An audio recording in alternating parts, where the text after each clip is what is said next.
क्या आप जानते हैं कि आपके पैरों के नीचे पड़ी साधारण सी रेत से ही बेहद कीमती कांच बनाया जाता है? हाँ, आज हम चलेंगे दुनिया की सबसे बड़ी ग्लास बनाने वाली फैक्ट्री के अंदर। वहाँ देखेंगे कि कैसे साधारण रेत से खिड़कियों का शीशा, मोबाइल की स्क्रीन और गाड़ियों में इस्तेमाल होने वाला कांच तैयार किया जाता है।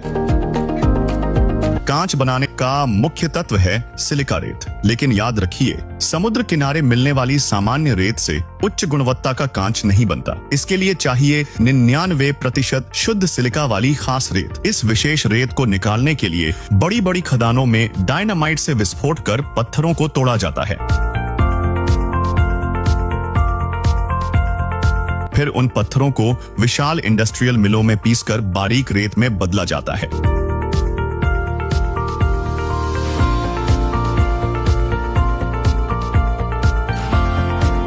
इसके बाद शुरू होती है शुद्धिकरण प्रक्रिया। हर घंटे लगभग 220 टन रेत साफ करने की क्षमता वाली बड़ी वॉशिंग मशीन में इस रेत को धोया जाता है। वाटर जेट से गंदगी हटाई जाती है, सेंट्रीफ्यूगल फोर्स से भारी धातु कण अलग किए जाते हैं और मैग्नेटिक सेपरेटर से लोहे के कण निकाल दिए जाते हैं, क्योंकि थोड़ा सा लोहा भी कांच का रंग बदल सकता है।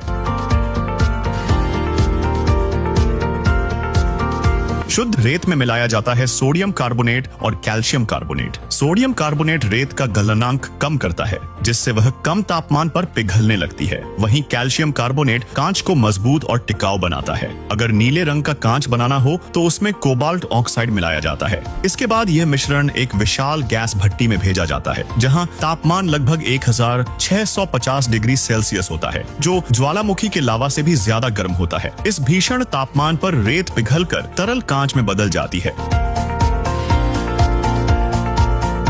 कर्मचारियों को आग की तेज गर्मी से बचने के लिए फायरप्रूफ सूट और केवलर ग्लव्स पहनने पड़ते हैं। करीब 24 घंटे बाद रेत पूरी तरह पिघलकर लाल तपते हुए तरल कांच में बदल जाती है। तरल कांच का निर्माण हो चुका है, अब उसे आकार देने की बारी आती है। इंजीनियर पहले CAD सॉफ्टवेयर की मदद से सटीक डिजाइन वाले मोल्ड तैयार करते हैं। फिर डबल ब्लो प्रोडक्शन लाइन में तरल कांच की छोटी छोटी बूंदें मोल्ड में डाली जाती हैं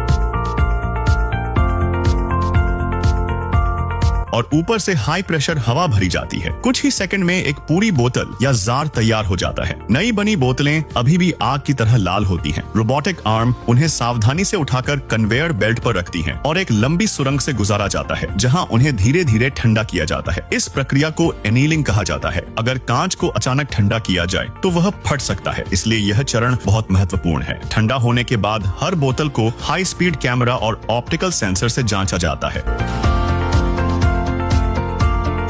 यदि उसमें जरा सी भी दरार, बुलबुला या दाग हो तो उसे तुरंत लाइन से हटा दिया जाता है। केवल एक 100% परफेक्ट बोतलें ही पैकेजिंग सेक्शन तक पहुंचती हैं। पैकिंग क्षेत्र में बड़े रोबोट सक्शन कप की मदद से सैकड़ों बोतलों को एक साथ उठाकर पैलेट पर सजाते हैं। हर लेयर के बीच सुरक्षा शीट रखी जाती है ताकि रगड़ से कांच खराब न हो। अंत में प्लास्टिक फिल्म से लपेटकर ट्रक या जहाज में भेजने के लिए तैयार किया जाता है। दिलचस्प बात यह है कि कांच का एक भी टुकड़ा बेकार नहीं जाता। टूटे या पुराने कांच को इकट्ठा करके फिर से नई रेत में मिलाया जाता है। इससे बिजली की बचत होती है और पर्यावरण की भी रक्षा होती है। आपको जानकर हैरानी होगी कि कांच जानबूझकर आविष्कार नहीं किया गया था।